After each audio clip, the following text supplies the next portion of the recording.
Hello dear students, my science academy पर आप सबका स्वागत है। हम पढ़ रहे हैं बीएससी पार्ट थर्ड ईयर की क्वांटम मैकेनिक्स।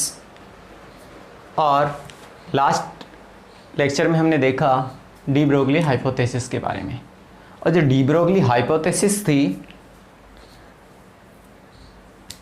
वो इलेक्ट्रॉन की, यानी कि जो मेरा पार्टिकल है, पार्टिकल जब मूविंग अवस्था में होता है तो वो वेव नेचर को शो करता है। तो उसकी वेव नेचर का प्रायोगिक सत्यापन किया था डेविसन जर्मर एक्सपेरिमेंट। ये एक्सपेरिमेंट किया गया और इसमें देखा गया कि जो पार्टिकल होता है उसकी भी ड्यूअल नेचर होती है। जैसे रेडिएशन की ड्यूअल नेचर होती है, उसी तरह जो मेरा पार्टिकल होता है उसकी भी क्या होती है, ड्यूअल नेचर होती है। यानी कि जो मेरे कण होता है, कण की द्वैत प्रकृति और उसमें भी जो तरंग प्रकृति होती है उसका प्रायोगिक सत्यापन किया गया डेविसन और जर्मर द्वारा। तो जो डी ब्रोगली था, डी ब्रोगली ने इलेक्ट्रॉन के लिए तरंग दैर्घ्य निकाली थी। लैम्बडा ई हमारे पास आती थी, lambda E equal to 12.27 upon में रूट वी एंगस्ट्रॉम। तो इससे जो लैम्बडा ई की वैल्यू आती थी उसका प्रायोगिक सत्यापन किया डेविसन और जर्मर ने।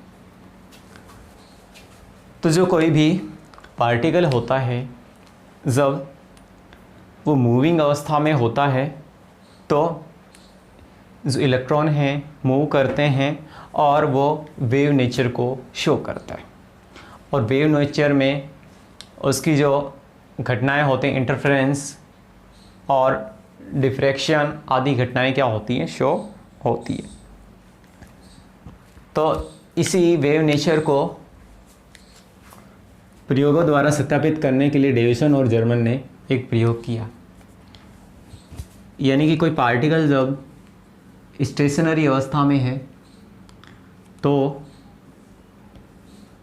वो कण प्रकृति को प्रदर्शित करता है, और जो मूविंग अवस्था में है तो वो वेव नेचर को प्रदर्शित करता है।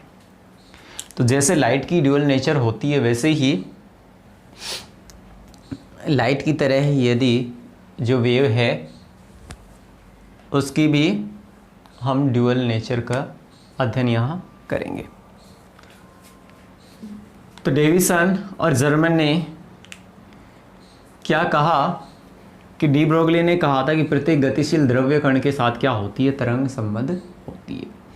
तो डेविसन और जर्मर कहते हैं कि यदि ऐसा है तो इस गतिशील इलेक्ट्रॉन का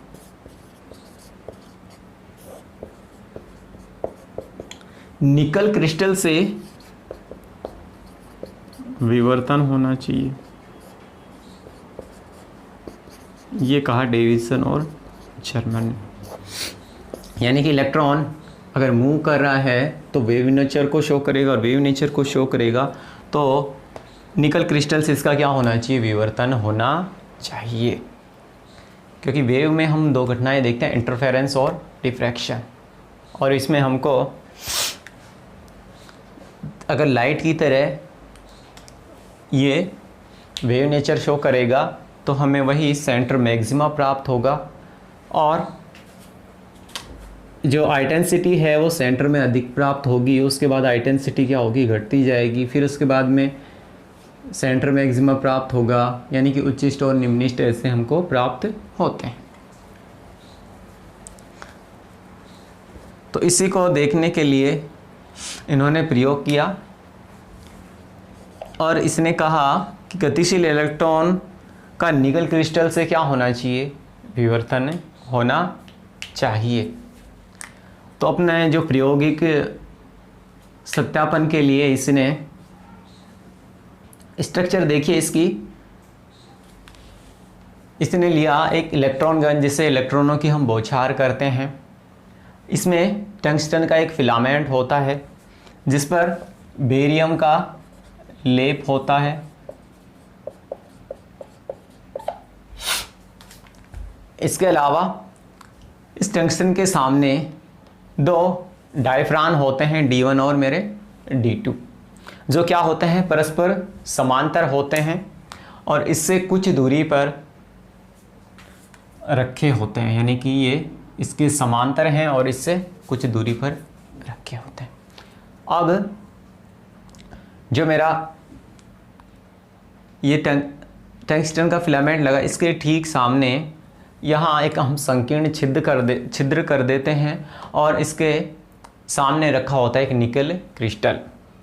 अब जो निकल क्रिस्टल का हम चयन क्यों करते हैं, क्योंकि जैसे ही इलेक्ट्रॉनों की बौछार होगी निकल क्रिस्टल पर, तो निकल क्रिस्टल से इसका क्या होगा, विवर्तन होगा। निकल क्रिस्टल के लिए हमने निकल क्रिस्टल ही चयन क्यों किया है, क्योंकि निकल क्रिस्टल में जो अणुओं की ज्योमेट्री है वो कुछ इस तरह की होती है, यानी इसे ऐसे अरेंज होते हैं ये, और ये जो डिस्टेंस थी ये मेज़र कर ली गई थी D। तो निकल क्रिस्टल का चयन किया हमने क्योंकि इसमें हैवी मॉलिक्यूल्स पाए जाते हैं और जो इलेक्ट्रॉन है इन मॉलिक्यूल्स या एटम्स को क्या नहीं कर सकता, डिस्प्लेस नहीं कर सकता, यानी कि इनका जो पैटर्न है उसमें कोई चेंज नहीं आएगा। इसलिए हमने निकल क्रिस्टल का यहाँ चयन किया। अब ये निकल क्रिस्टल है, इससे जो इलेक्ट्रॉन विवर्तित होंगे उन विवर्तित इलेक्ट्रॉनों का पता लगाने के लिए हमने एक संसूचन या आयनन कोष्ठ लगाया है, जिसमें जो विवर्तित इलेक्ट्रॉन होंगे उनको हम क्या करेंगे, इकट्ठा करेंगे। और ये जो आयनन कोष्ठ है ये एक वृत्ताकार पैमाने पर चलता है और ये जो वृत्ताकार पैमाना है इसके साथ एक इलेक्ट्रोमीटर जुड़ा होता है, यानी कि ये जो बताएगा कि कितने इलेक्ट्रॉन आ रहे हैं। यानी कि जब भी इलेक्ट्रॉन आएंगे तो इसमें क्या धारा प्रवाहित होगी और ये क्या करेगा, विक्षेप देगा। और जो मेरा इलेक्ट्रोमीटर होता है उसका दूसरा सिरा किससे जुड़ा होता है, अर्थिंग से जुड़ा होता है। तो ये तो रही मेरे स्ट्रक्चर की बात। अब इसके हम मैकेनिज्म देखते हैं।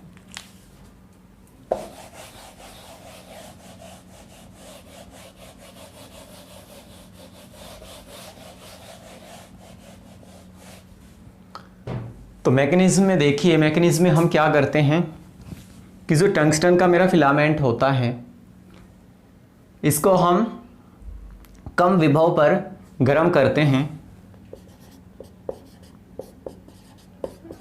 कम विभव पर गर्म करते हैं।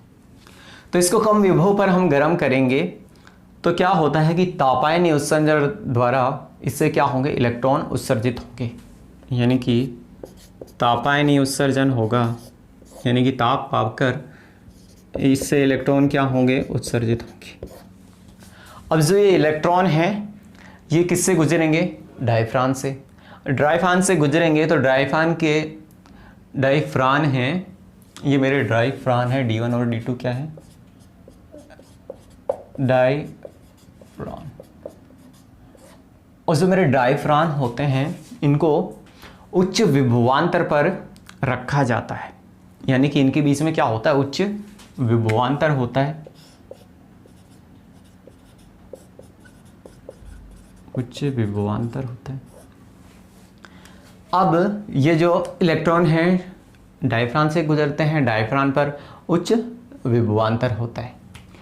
जब डायफ्रान से देखा, डायफ्रान कैसे एडजस्टेबल है, ये दोनों समांतर हैं, तो इनसे जो इलेक्ट्रॉन निकलेंगे वो पतले किरण पुंज के रूप में निकलते हैं, बारीक बारीक एक किरण पुंज के रूप में निकलेंगे।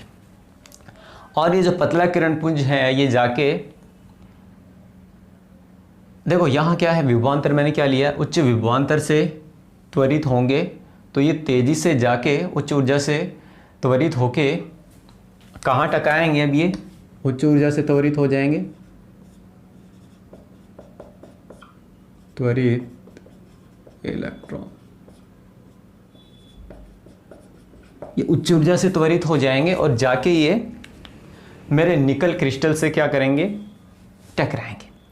अब जो निकल क्रिस्टल पर जो भी इलेक्ट्रॉन आपतित होंगे तो निकल क्रिस्टल से इनका क्या होगा, विवर्तन होगा, यानी कि निकल क्रिस्टल से इनका विवर्तन होगा और ये एक पर्टिकुलर एंगल पे होगा, यानी कि जो भी इलेक्ट्रॉन पुंज इससे टकराएगा वो एक एंगल पे क्या होगा, विवर्तित हो जाएगा। और उस एंगल को मान लिया मैंने थीटा एंगल मान लिया। अब मैं क्या करता हूँ कि जो विवर्तित इलेक्ट्रॉन पुंज है उसको आयनन कोष्ठ या संसूचन, यानी कि ये क्या होता है, जो निकल क्रिस्टल से विवर्तित इलेक्ट्रॉन होते हैं उनको इकट्ठा करता है मेरा संसूचक,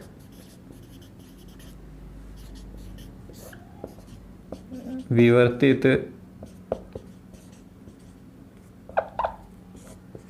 इलेक्ट्रॉन को संग्रहित करता है, या फिर इसे हम बोल देते हैं आयनन कोष्ठ बोल देते हैं।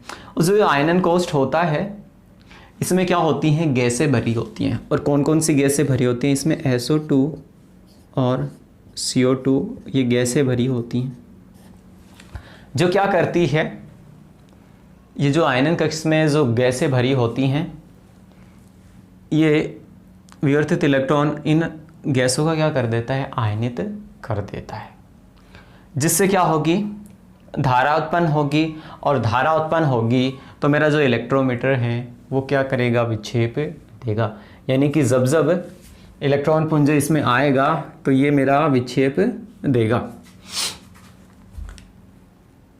नेक्स्ट हम क्या करते हैं कि जो आयनन कोष्ठ को वृत्ताकार पैमाने पर चलाकर हम इस इलेक्ट्रॉन पुंज की तीव्रता को ज्ञात कर सकते हैं, यानी कि जो इलेक्ट्रॉन बीम आ रही है उस वृत्ताकार पैमाने पर इसको घुमा के और हम जो इलेक्ट्रॉन पुंज आ रही है उसकी तीव्रता को ज्ञात कर लेते हैं। यहाँ ध्यान रखते हैं हम जो निकल क्रिस्टल होता है उसको मूव नहीं करते हैं, केवल जो ये होता है कि ये मान लो इस एंगल पे आ रही है तो ये यहाँ से विवर्तित होगी, अगर ये यहाँ से इस एंगल पे आ रहा है तो ये यहाँ विवर्तित होगी, जैसे ये यहाँ पर आपतित हो रहा है तो ये इधर विवर्तित होगी, यानी कि अलग अलग एंगल पे विवर्तित होगी। तो ये वृत्ताकार पैमाना जिसे हम चला के और जो विवर्तित इलेक्ट्रॉन पुंज है उसकी तीव्रता को ज्ञात कर लेते हैं। तो यानी कि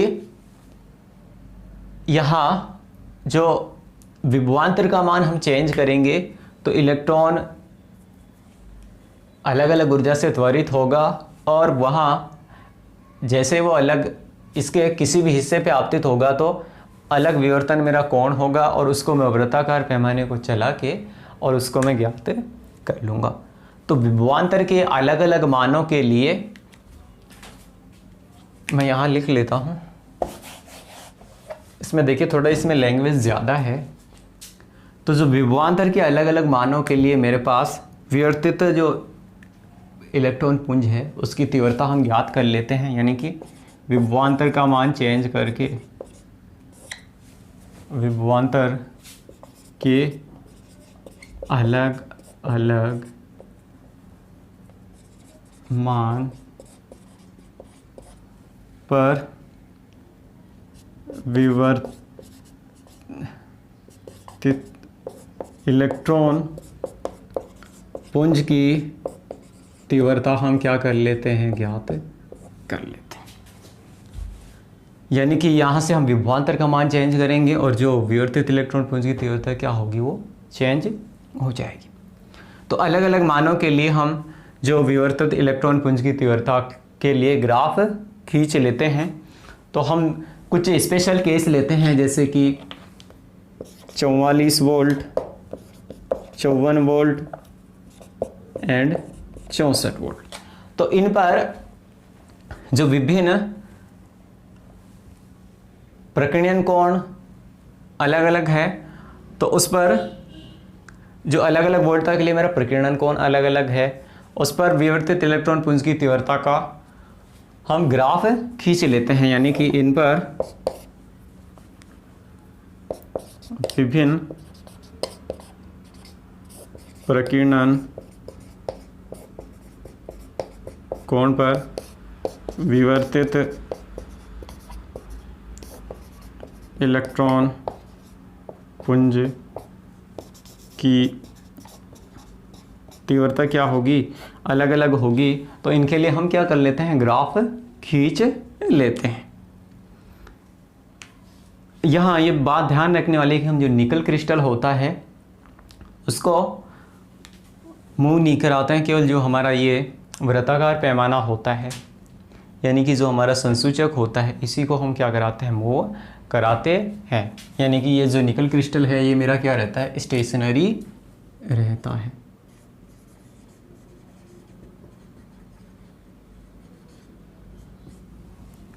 तो देखिए 54 वोल्ट पर हमें एक उच्चिष्ट प्राप्त होगा, तो 44 वोल्ट, 54 वोल्ट, 64 वोल्ट के लिए हम ग्राफ खींच लेते हैं। देखिएगा, ये देखिए हमारा ग्राफ जो आपतित पुंज की तीव्रता के लिए मेरे पास ग्राफ क्या प्राप्त होता है कि जो इलेक्ट्रोमीटर है उससे मैं इलेक्ट्रोमीटर की स्पीड को चेंज कर सकता हूँ। तो विभिन्न जो मेरे प्रकीर्णन कोण हैं और जो आरोपित वोल्टता है उसका मान मैं बदल बदल के आपतित जो विवर्तित आपतित इलेक्ट्रॉन पुंज है उसका किस तरह से विवर्तन हो रहा है और किस प्रकार उच्चिष्ट प्राप्त हो रहा है। तो इसके लिए मैंने 3 ग्राफ खींचे, एक 44 वोल्ट पर, एक 54 वोल्ट पर, एक 64 वोल्ट पर। तो ग्राफ से हम देख सकते हैं कि जो प्रकीर्णन कोण है 50 डिग्री और 54 वोल्ट पर हमें एक उच्चिष्ट प्राप्त होता है। यानी कि जो विवर्तित इलेक्ट्रॉन पुंज की जो तीव्रता है वो हमें क्या प्राप्त होगी, अधिकतम प्राप्त होगी। यानी कि जो थीटा का मान है मेरे पास 50 डिग्री और जो वोल्टा का मान है मेरे पास 54 वोल्ट, इस पर मेरे को एक उच्चिष्ट प्राप्त हो रहा है। इससे कम या अधिक वोल्टा पर क्या हो रहा है कि मेरे को ये उच्चिष्ट प्राप्त नहीं हो रहा है। यानी कि जो विवर्तित इलेक्ट्रॉन पुंज की जो तीव्रता है वो इस एंगल पे क्या होती है, अधिकतम प्राप्त होती है।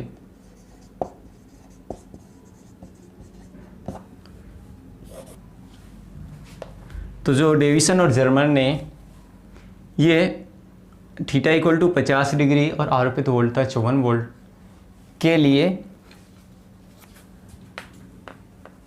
ग्राफ खींचा तो इसमें उच्चिष्ट इसको प्राप्त होता है। अब इन्होंने निकल क्रिस्टल की स्ट्रक्चर देखी और जो 2 परमाणुओं के बीच की दूरी है d उसको मेजर की, तो ये दूरी 2.15 एंगस्ट्रॉन प्राप्त हुई। यानी कि डायग्राम में आप देख सकते हैं आपतित इलेक्ट्रॉन पुंज होता है और इसका विवर्तन कोण थीटा से क्या हो रहा है, विवर्तन हो रहा है। तो हम देख लेते हैं यहाँ ब्रैग के विवर्तन के नियम से। तो ब्रैग का विवर्तन का नियम क्या कहता है, ब्रैग के विवर्तन के नियम से। तो ब्रैग का विवर्तन का नियम क्या कहता है कि जो d sine theta equal to होता है n लैम्डा के। यानी कि विवर्तित जो इलेक्ट्रॉन पुंज है उसका निकल क्रिस्टल की सतह पर जो बनाया गया कोण है वो थीटा है, लैम्डा मेरी उस इलेक्ट्रॉन पुंज के इलेक्ट्रॉन की क्या है, तरंग दैर्घ्य है।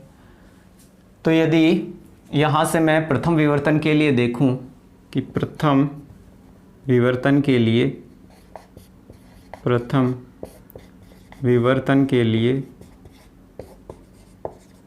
n इक्वल टू क्या हो जाएगा 1, तो d साइन थीटा बराबर क्या होगा मेरा लैम्डा। यानी कि d sine theta equal to हो जाएगा मेरा लैम्डा। अब यहाँ से जो साइन थीटा है वो मेरा क्या होगा कि जो आरोपित वोल्टता का मान 54 वोल्ट है, इस पर मेरा जो प्रकीर्णन कोण कितना है 50 डिग्री, यानी कि साइन 50 ये मान मैं यूज़ करूँगा। और d मेरा क्या है जो निकल क्रिस्टल के दो परमाणुओं के बीच की क्या है दूरी, यानी कि D इक्वल टू होगी मेरी निकल क्रिस्टल के दो परमाणुओं के मध्य दूरी, और ये कितनी होती है, ये होती है 2.15 एंगस्ट्रॉम, 2.15 एंगस्ट्रॉम। और यहाँ से जो थीटा का मान आया मेरा, यानी कि विवर्तन कोण कितना आया, ये मेरा आ रहा है 50 डिग्री। तो यहाँ से हम कैलकुलेट कर लेते हैं इलेक्ट्रॉन के लिए तरंग धैर्य कि जो डी ब्रोगली ने तरंग धैर्य निकाली और डेविसन और जर्मन ने तरंग धैर्य निकाली प्रयोगों से, तो उसमें क्या समानता होती है देख लेते हैं। तो देखिए विवर्तन कोण मेरा थीटा इक्वल टू 50 डिग्री, ये मेरा हो गया विवर्तन कोण। ये मैंने ग्राफ से देखा अभी, तो यहाँ से मेरे पास आया lambda equal to D sine theta, यानी मैं इलेक्ट्रॉन के लिए तरंग धैर्य मेज़र कर रहा हूँ, तो लैम्डा ई बराबर डी का मान मेरा था 2.15 एंगस्ट्रॉन, या फिर डी इक्वल टू 2.15 10⁻⁻10 मीटर, यानी 2.15 इंटू 10⁻⁻10 इंटू साइन थीटा, यानी कि साइन 50,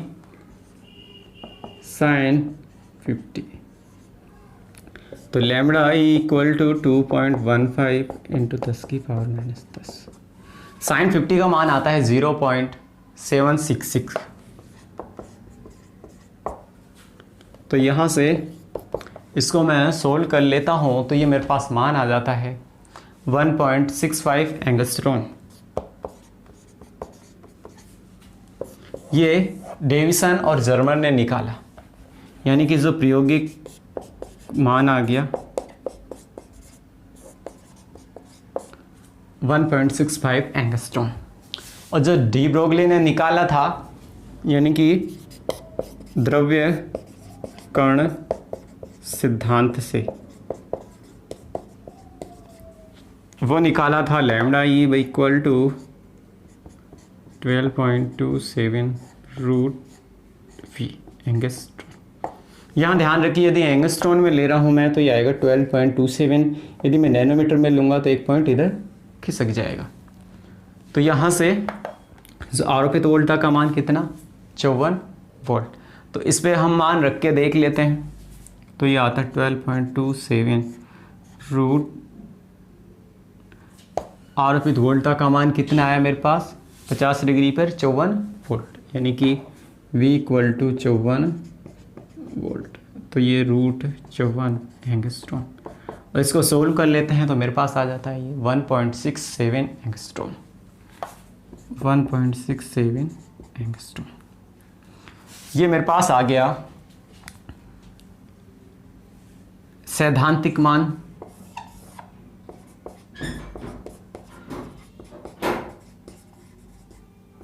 तो आप यहाँ से देख सकते हैं कि जो प्रायोगिक मान है और मेरा सैद्धांतिक मान है उसमें कोई ज़्यादा डिफरेंस नहीं है।